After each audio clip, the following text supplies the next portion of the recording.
السلام علیکم دوستو، آپ کا استقبال ہے ایم یو ملتانی ریئیکٹ پر۔ دوستو آج قاری حنیف کی تقریر کا عنوان ہے اچھا وقت آنے کی 5 نشانیاں کیا ہیں۔ بہت ہی پیارا بیان ہے، توجہ سے سننے کے لائق بیان ہے، آئیے مل کر اس بیان کو سنتے ہیں۔ اللہ کے نیک برگزیدہ بندے، مقبول ترین بندے، اللہ والے، اللہ کے ولی،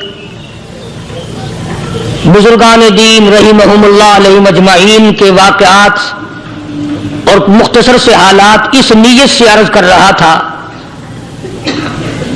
کہ ہمیں بھی اپنے گریبان میں جھانکنے کا موقع ملے، ہم لوگ بھی یہ سوچیں کہ یہ اللہ والے تھے، پیٹ بھی تھا، نفس بھی تھا، بیوی بھی تھی، بچے بھی تھے، پیاس بھی لگتی تھی، بھوک بھی لگتی تھی، کپڑا بھی درکار تھا، سردی گرمی بھی آتی تھی، ان لوگوں نے اللہ کی رضا کیسے حاصل کی؟ نیت میری کسی کی تردید مقصود نہیں، سمجھانے کے لیے کہتا ہوں جیسے سڑک پہ پیدل آدمی چل رہا ہو اور پاس سے کار گزرتی ہے تو دل میں خیال آتا ہے کہ میرے پاس بھی کار ہوتی۔ ان اللہ کے نیک بندوں کو دیکھ کر میں اور آپ کیوں نہیں سوچتے کہ میں بھی اللہ کا نیک بندہ بن جاتا؟ کوٹھی بنگلہ دیکھ کر، لمبا چوڑا کاروبار کارخانہ دیکھ کر آدمی کے دل میں آتا ہے یارو یہ کارخانے دار ہے، میں اس کا مزدور ہوں۔ تیرے دل میں یہ بات کیوں نہیں آتی کہ میں نماز بھی نہیں پڑھتا اور فلانا ساری رات سویا ہی نہیں؟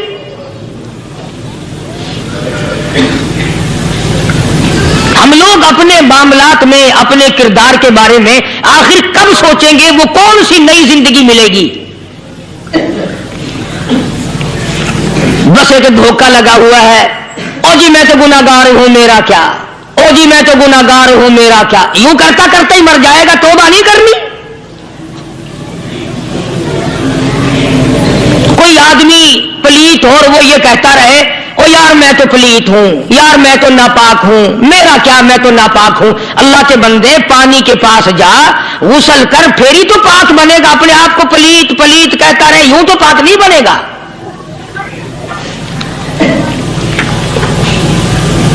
یہ اللہ والے جو ہوتے ہیں آدمی کے اندر کو ٹھیک کرتے ہیں۔ جیسے ڈاکٹر کہتا ہے کہ اگر بلڈ پریشر کے مریض ہو تو نمک نہ کھاؤ، شوگر کے مریض ہو تو میٹھا نہ کھاؤ، باقی کے مریض ہو تو آلو نہ کھاؤ۔ اللہ والا کہتا ہے اگر تمہارے اندر شرک کی بیماری ہے تو خدا کے دروازے کے سوا کہیں نہ جاؤ۔ اللہ والے اندر کا علاج کرتے ہیں، روحانی علاج کرتے ہیں، اس بیماری کا علاج کرتے ہیں جو قبر میں کام آئے گی۔ جب اللہ والوں کی مجلس میں بیٹھو گے تو وہ تمہیں یہ بتائیں گے کہ نبی کی سنتوں کے پھول چھوڑ کر بدعت کے کانٹوں کی طرف نہ جاؤ۔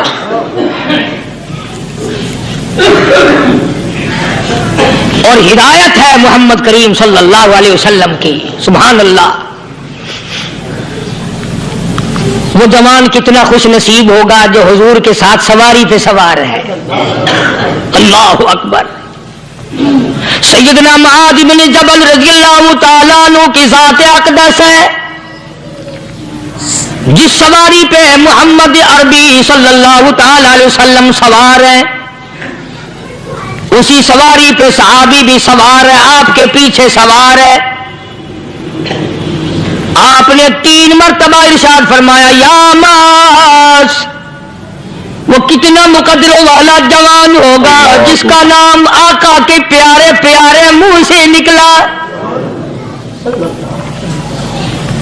فرمایا یا معاذ، او معاذ، عرض کیا لبیک و سعدیک، میرے آقا میں حاضر ہوں، میں غلامی میں حاضر ہوں۔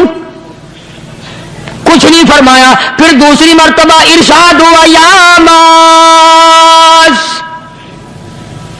عرض کیا لبیک و سعدیک، کالی کملی والے میں تیری خدمت میں حاضر ہوں، میں غلامی میں حاضر ہوں۔ تیسری مرتبہ پھر فرمایا یا معاذ۔ سمجھے آپ؟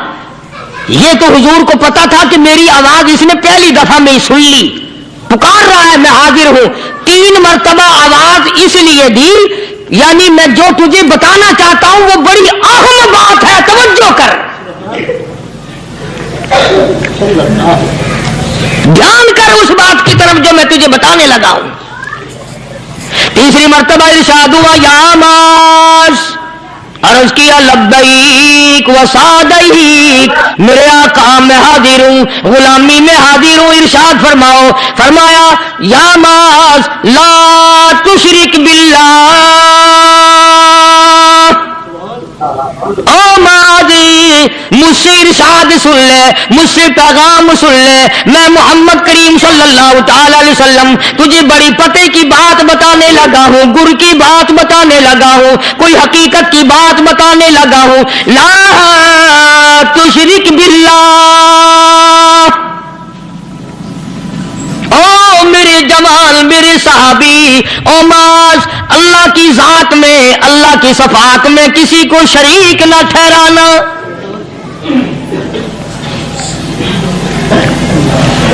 کسی کو بگڑی بنانے والا نہ سمجھنا، کسی کو پریشانی دور کرنے والا نہ سمجھنا، زندہ کرنے والا، مارنے والا، فقیر بنا دینے والا، فقیر کو شہنشاہ بنا دینے والا اس کے سوا کوئی نہیں. چلو ہو گئی بات، فرما دیا آپ نے کہ شرک نہ کرنا. اب ہماری بات سنو، ابھی حدیث کا جملہ باقی ہے جو محمد عربی صلی اللہ علیہ وسلم کی زبان مبارک سے نکلا، اہم بات باقی ہے. ٹھیک ہے فرما دیا، لیکن اب سوال کرو سرکار مدینہ صلی اللہ علیہ وسلم سے کہ جی اگر کوئی مصیبت کی وجہ سے کر بیٹھے، اگر کوئی پریشانی کے عالم میں آ کے کر بیٹھے، کوئی دکھوں کا مارا ہوا کر بیٹھے، تو صاف فرما دیا، فرمایا او معاذ ان قتلتا، اگرچہ تجھے قتل کر دیا جائے، تیرا ٹکڑا ٹکڑا کر دیا جائے، تیرا قیمہ بنا دیا جائے، اس سے بھی سخت بات آگے فرمائی او حرقتا، چاہے تجھے جلا کر خاک کر دیا جائے، تیرا قیمہ بنا دیا جائے، تجھے جلا کر راکھ بنا دیا جائے، کسی حال میں بھی تجھے شرک کرنے کی اجازت نہیں. اور ایک اور بات میرے سے سن کر پکا کے لے جاؤ، چوری کرنے والا ساری عمر چوری کرتا ہے، لیکن کبھی ایسا دن اس کی زندگی میں نہیں آیا ہوگا جب وہ یہ کہے کہ میں عبادت کر رہا ہوں. لاکھ چوری کی ہو یہ کہے گا کہ میں گناہگار ہوں، چوری کا اپن چلو تمہارے منہ پہ نہیں کہے گا، دل میں کہے گا. زنا کرنے والا کبھی نہیں کہتا کہ میں گناہ نہیں کرتا، شراب پینے والا کبھی نہیں کہتا کہ میں گناہ نہیں کرتا، حرام کھانے والا، رشوت لینے والا کبھی نہیں کہتا کہ میں گناہ نہیں کرتا. شرک ایسا گناہ ہے، ایسی گمراہی ہے، اس کو بندہ گناہ سمجھ کر نہیں عبادت سمجھ کے کرتا ہے. اور ارشاد فرمایا محمد عربی صلی اللہ علیہ وسلم نے کہ شرک کرنے والے کو توبہ کی توفیق نہیں ہوتی. وہ اس کو برا سمجھے تو توبہ کرے، جب وہ اس کو برا سمجھتا ہی نہیں تو گناہ سمجھتے ہی نہیں تو توبہ کائے کی کرے گا وہ. میں عرض کر رہا تھا کہ یہ جو اولیاء کرام ہیں، بزرگان دین ہیں، اللہ والے ہیں، یہ شرک کی لعنت سے آدمی کو بچانے کے لیے ساری زندگی کوشاں رہتے ہیں. حدیث پاک میں آتا ہے، ارشاد فرمایا محمد کریم صلی اللہ علیہ وسلم نے کہ جب آدمی گناہ کرتا ہے، فرمایا ان فی الجسد لمضغۃ اذا صلحت صلح الجسد كله واذا فسدت فسد الجسد كله الا وهي القلب او كما قال النبي صلی اللہ علیہ وسلم. ارشاد فرمایا آدمی کے بدن میں ایک گوشت کا ٹکڑا ایسا ہے کہ جب وہ ٹھیک ہو جائے تو سارا بدن ٹھیک ہو جاتا ہے، جب وہ بگڑ جائے تو سارے بدن کا نظام بگڑ جاتا ہے. الا وہی القلب، سرکار مدینہ صلی اللہ علیہ وسلم نے فرمایا وہ دل ہے. دل آدمی کا سنور جائے تو سارا کچھ سنور گیا، دل بگڑ گیا تو سب کچھ بگڑ گیا. ریاکاری دل سے پیدا ہوتی ہے، تکبر دیکھنے میں نہیں آتا، دل میں پیدا ہوتا ہے. فخر دل میں پیدا ہوتا ہے، عجب اور خودبینی دل میں پیدا ہوتی ہے. تو آقا مدنی صلی اللہ علیہ وسلم نے فرمایا کہ آدمی کا دل جو ہے وہ سفید ہوتا ہے، بالکل سفید ہوتا ہے۔ جب بندہ گناہ کرتا ہے تو ایک چھوٹا سا سیاہ کالا نقطہ اس کے دل پہ لگ جاتا ہے، پھر دوسرا گناہ کرتا ہے، پھر دوسرا نقطہ لگ جاتا ہے، پھر تیسرا گناہ کرتا ہے، پھر تیسرا نقطہ دل پہ لگ جاتا ہے، حتیٰ کہ اس کا دل سارا کالا ہو جاتا ہے۔ اور جب سارا دل کالا ہو جاتا ہے تو اس کے دل کے اندر پھر حق سمجھنے کی گنجائش نہیں رہتی، پھر وہ اتنا بگڑتا ہے کہ خلاف شرع کام کو وہ عبادت کہتا ہے، پھر وہ ڈھول دھماکے کو عبادت کہتا ہے، پھر وہ چمٹا کھڑکانے کو عبادت کہتا ہے، پھر وہ نشہ کرنے کو عبادت کہتا ہے، پھر وہ نماز نہ پڑھنے کو عبادت کہتا ہے، پھر وہ قرآن کے قریب نہ آنے کو عبادت کہتا ہے۔ حالانکہ بزرگوں کا یہ طریقہ کار نہیں۔ سائیں توکل شاہ صاحب سب کا جو رحمت اللہ علیہ، امبالے شہر میں مزار ہے، حضرت کے واقعات میں لکھا ہے کہ جب کوئی عالم، جب کوئی قاری، جب کوئی بزرگ قرآن پڑھتا یا کچھ بیان کرتا، اگر قرآن پڑھتا غلطی کرتا، ہاں یہ بات سمجھ لو کہ سائیں شاہ صاحب جو تھے ان پڑھ تھے، عالم نہ تھے، پڑھے ہوئے نہیں تھے، لیکن اگر کوئی قرآن کی آیت غلط پڑھتا تو سائیں شاہ صاحب جو تھے وہ کہتے کہ تو نے غلطی کی ہے، اور اگر کوئی حضور کریم صلی اللہ علیہ وسلم کی حدیث پاک پڑھتا اس میں تو غلطی کر دیتا تو شاہ صاحب فرماتے کہ تو نے غلطی کی ہے۔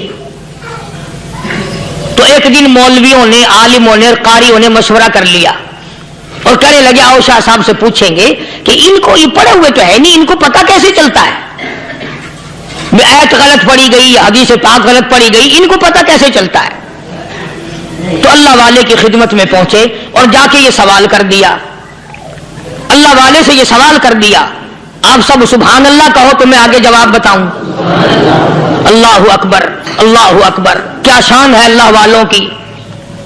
فرمایا تم نہیں جانتے جب کوئی قاری قرآن صحیح پڑھتا ہے، عالم حدیث پاک صحیح بیان کرتا ہے، میں دیکھتا ہوں، میری آنکھوں کو نظر آتا ہے، اس کے سر سے لے کر آسمان تک نوری فرشتوں کی قطار بند جاتی ہے۔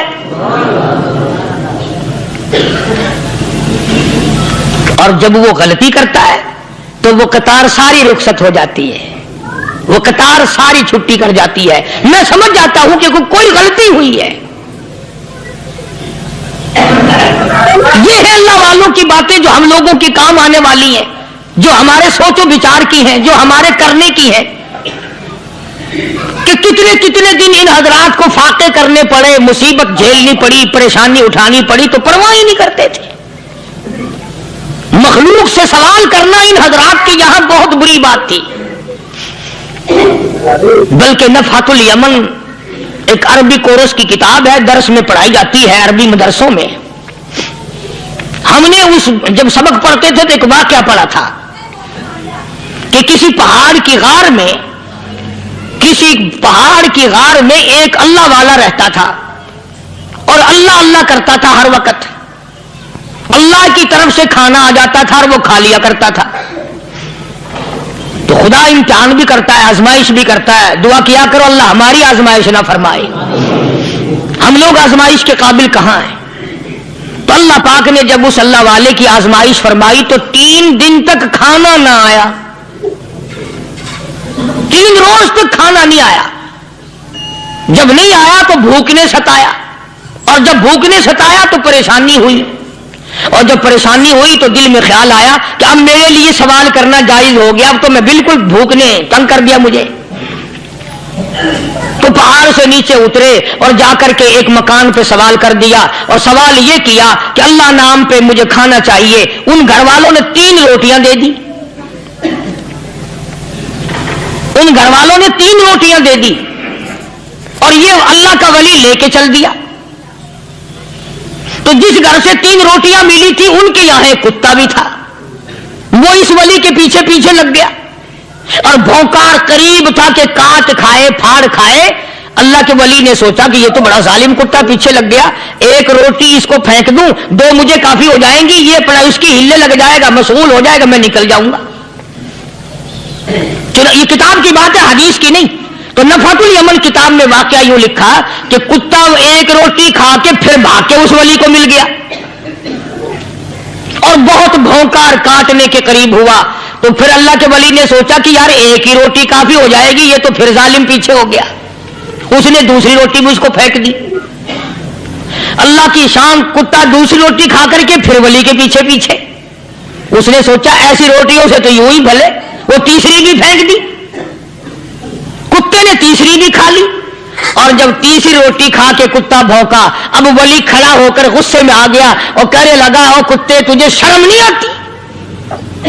عربی کا لفظ ہے ما عدیم الحیا، اور بغیرت کمینے، تیرے مالک نے 3 روٹیاں دی تھی، جس دروازے پہ تو رہتا تینوں کھا لی پھر بھی بھونکتا ہے. 3 روٹیاں میں نے تجھے دے دی پھر بھی بھونک رہا ہے. تو یوں لکھا اس کتاب میں کہ اللہ پاک نے کتے کو بھی زبان دی اور وہ یہ کہنے لگا کہ ولی صاحب ذرا ٹھہرو، خود فیصلہ کرو، تم بے غیرت ہو یا میں بے غیرت ہوں. فیصلہ جناب کریں، میں کتا ہوں، آپ ولی ہیں. جنت کے کھانے کھائے، ارے 3 دن نہ ملا تو آدمی کے دروازے پہ آ کے ماتھا گھسایا، جھولی پھیلائی. ہو گیا مجھ پر حد جاری کرو، مجھے قرآن والی سزا دو.